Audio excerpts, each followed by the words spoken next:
நம்ம டெல்டா சேனலில் நாம் இன்னைக்கு பார்க்கக்கூடியது இந்த அழகான பர்பிள் கலரில் இருக்கக்கூடிய இந்த சூப்பர் டூப்பரான இந்த பூவை பற்றி தாங்க பார்க்க போகிறோம். இந்த பூவோட பேர் கண்டுபிடிச்சிட்டிங்களா?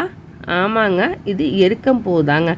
இந்த எருக்கம்பூனோடனே டக்குன்னு நமக்கு ஞாபகம் வர்றவர் பிள்ளையார் தாங்க. அதுவும் பிள்ளையார் சதுர்த்தி வேற பக்கத்துலேயே வந்துட்டுருக்கு.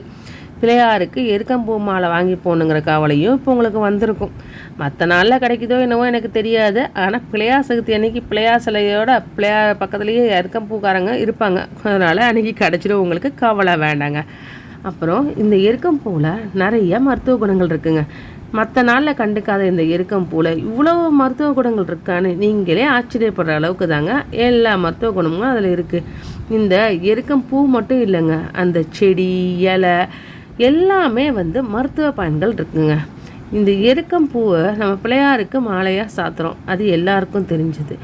ஆனால் இந்த எருக்கம்பூவில் இருந்து சித்த மருத்துவத்தில் சளி, இருமல், ஆஸ்துமா போல பிரச்சனைக்கெல்லாம் மருந்து எடுக்கிறாங்க.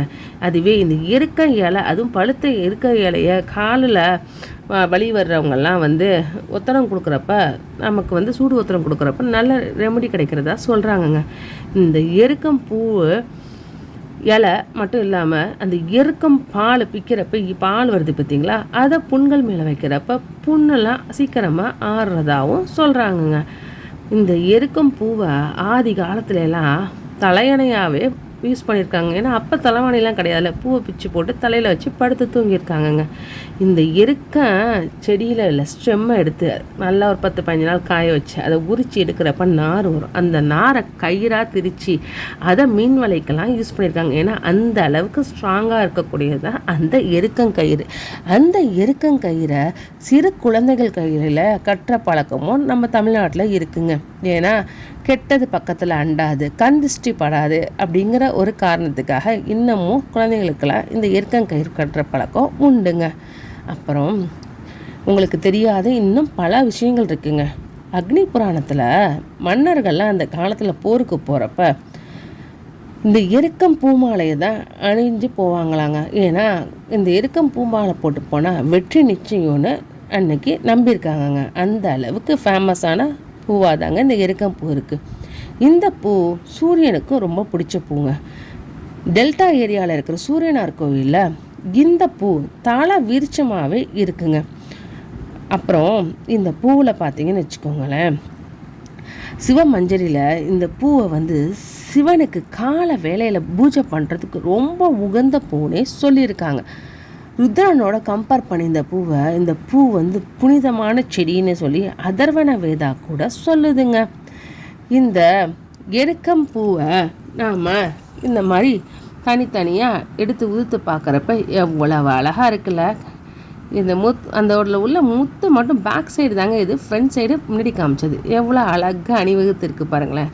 உண்மையாகவே எனக்கு ரொம்ப பிடிச்சிருந்ததுங்க. என்னமோ ஆர்மி சோல்ஜர்ஸ் மாதிரி வரிசையாக அணிவகுத்து இருக்குங்க.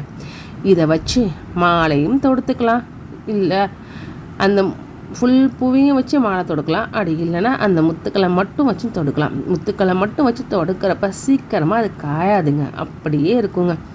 இந்த எருக்கம் பூவில் உள்ள மொக்கை எடுத்து டப்பு டப்புன்னு இப்படி உடச்சோம்னா டப்பு டப்புன்னு உடஞ்சி சவுண்டு கேட்குங்க. ஆனால் எல்லா பூவும் அப்படி கேட்காதுங்க, பெரிய மொக்கா இருக்கணும், அப்போ தான் அந்த சவுண்டு வரும். சின்ன மொக்கா இருந்தால் சவுண்டு கேட்காது. இதை நீங்கள் ஒரு சினிமா கூட உங்களுக்கு ஞாபகம் வரும். அது என்ன சினிமான்னு தெரிஞ்சதுன்னா நீங்கள் அதை கமெண்ட் செக்ஷனில் கமெண்ட் பண்ணுங்கள். இந்த எருக்கம் பூவை இப்போ நம்ம ஊசியில் கோத்து அந்த மொத்து எடுத்தோம் பார்த்தீங்களா, அதை மட்டும் ஊசியில் 1 by 1 கோத்து எடுத்திங்கன்னா உங்கள் எவ்வளோ இருக்கோ அத்தனைக்கு தகுந்தாப்பில் உங்கள் பிள்ளையாருக்கு சைஸுக்கு கோத்து எடுத்து ஜாயின் பண்ணிங்கன்னா இந்த மாதிரி ஒரு எருக்கம் பூ மாலை கிடைக்குங்க. விநாயகர் சதுர்த்திக்கு இந்த மாலையை சாத்தி விநாயகர் பெருமானை மகிழ்ச்சி படுத்துங்க. அதே சமயம் மறக்காமல் நம்ம சேனலையும் சப்ஸ்கிரைப் பண்ணிவிடுங்க. ஏன்னா இந்த பெருக்கம்பூ மாலை உங்கள் தடைகள் எல்லாம் நீக்குவதோட ஆத்ம பலமும் கொடுக்குது, ஆரோக்கியமும் கொடுக்குதுங்க. இந்த வீடியோ பயனுள்ளதாக இருக்கும்னு நினைக்கிறேன். மறக்காமல் லைக் பண்ணி ஷேர் பண்ணி சப்ஸ்கிரைப் பண்ணிவிடுங்க.